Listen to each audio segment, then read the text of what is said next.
Resesi tahun 2023. Apakah Anda percaya?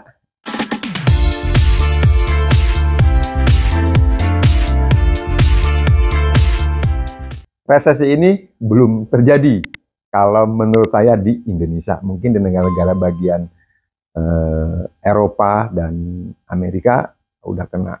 Tapi kalau saya melihat dari perspektif saya sebagai seorang pengusaha properti, yaitu agent properti, kalau saya melihat flashback di tahun-tahun sebelumnya, kita tahu pandemi itu datang ke Indonesia di di bulan Maret, awal tahun 2020. 2 bulan, 3 bulan setelah itu Indonesia melakukan satu peraturan, yaitu kantor semua tutup, hanya industri-industri tertentu yang dibuka, dan tentunya omset kantor saya pun turun. Tapi manusia ini pintar, manusia ini akalnya banyak, dia mencari celah, mencari cara, dan banyak industri-industri yang timbul yang di saat resesi. Jadi orang berkreatif, berinovatif, dan sama di industri saya pun ada kreatif, inovatif. Salah satunya kita mempergunakan yaitu media sosial, kita tingkatkan di portal properti, maupun kita memakai media sosial seperti YouTube, Facebook, Instagram, dan terakhir kita memakai TikTok.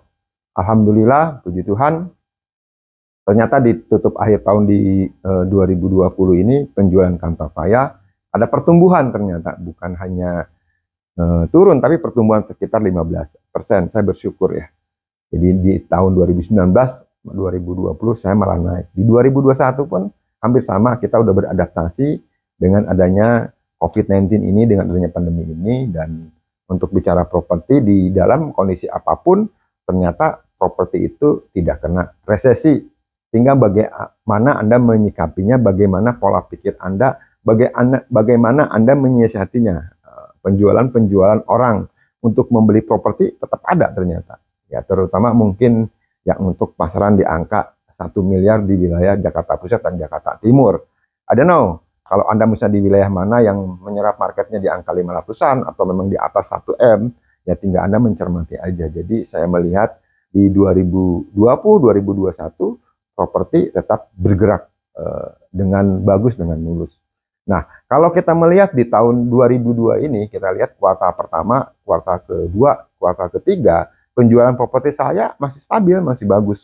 Walaupun tidak ada kenaikan yang cukup signifikan, tapi penyerapan market terutama di secondary cukup lumayan. Dan kantor saya itu di primary market mungkin di tahun 2022 ini marketnya hanya sekitar 5 hingga 7%.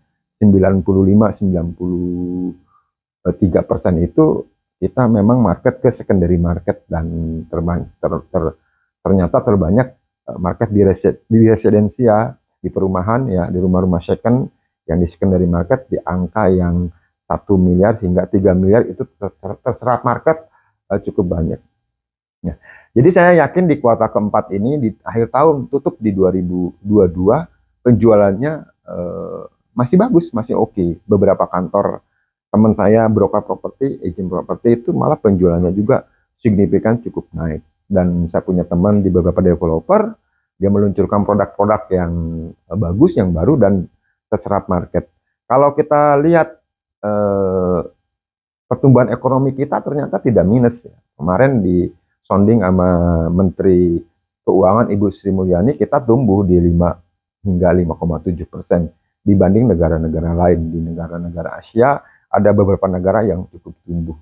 Jadi resesi ini hanya pemikiran mungkinnya, karena negara lain keimbas, jadi kita takut, worry. Ternyata enggak kok, masih banyak orang membeli properti, masih terserap market beberapa properti, ya terutama mungkin yang saya melihat ini yang landed house ya, dibanding yang apartemen. Karena kalau apartemen saya melihat ada titik jenuh.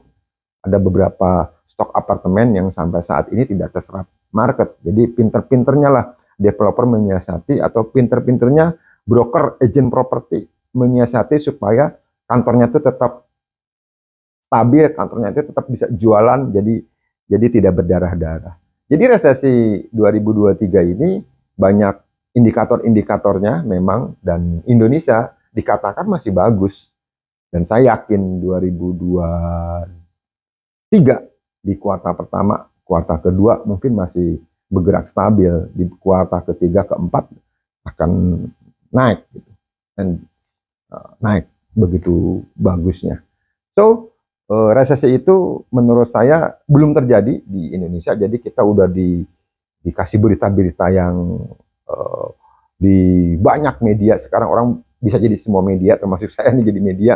Cuma mungkin saya di industri properti, saya bicara dengan properti. Jadi takut, orang takut membelanjakan, orang takut ntar ada resesi, orang takut ntar ada kerusuhan seperti tahun 98, orang takut dibelanjakan, ntar uangnya nggak bisa kembali. Itu hal-hal yang ditakut-takuti. Tapi ternyata yang saya melihat pergerakannya cukup bagus. Apalagi kemarin pemerintah Indonesia cukup sukses menyelenggarakan G20 yang ada di Bali. Ada 20 negara kumpul di sana. Ada satu keputusan yang memang cukup bagus. Jadi brandingnya Indonesia, pemerintah Jokowi, saya pikir sekarang Indonesia punya tujuan, punya target, yaitu 2045 100 tahun Indonesia tuh jadi negara Indonesia, negara emas ya. Mudah-mudahan ya bisa tercapai. Siapapun ntar terpilih menjadi presiden di tahun 2024, semoga program-program kebaikan untuk negara Indonesia bisa dilanjutkan. Sekali lagi di 2022 ini, yang video yang saya syuting ini tinggal beberapa hari lagi. Buat teman-teman di industri properti umumnya, khususnya di broker properti, tetap semangat, tetap berjuang, karena resesi itu ada di pikiran saya. Jikalaupun memang terjadi resesi, ya Anda harus siap-siap gitu. Mudah-mudahan tidak terjadi. Kita bisa mengantisipasinya. So, sekali lagi buat teman-teman, tetap semangat, tetap fokus terhadap targetnya masing-masing, ya tetap jaga kesehatan karena pandemi masih ada maupun udah endemi ya. Dan tentunya industri properti ke depan akan lebih baik, akan maju, dan industri ini menjadi penopang ya buat devisa, penopang buat perekonomian Indonesia juga. Itu mungkin pandangan saya. Terima kasih, salam sehat, salam properti.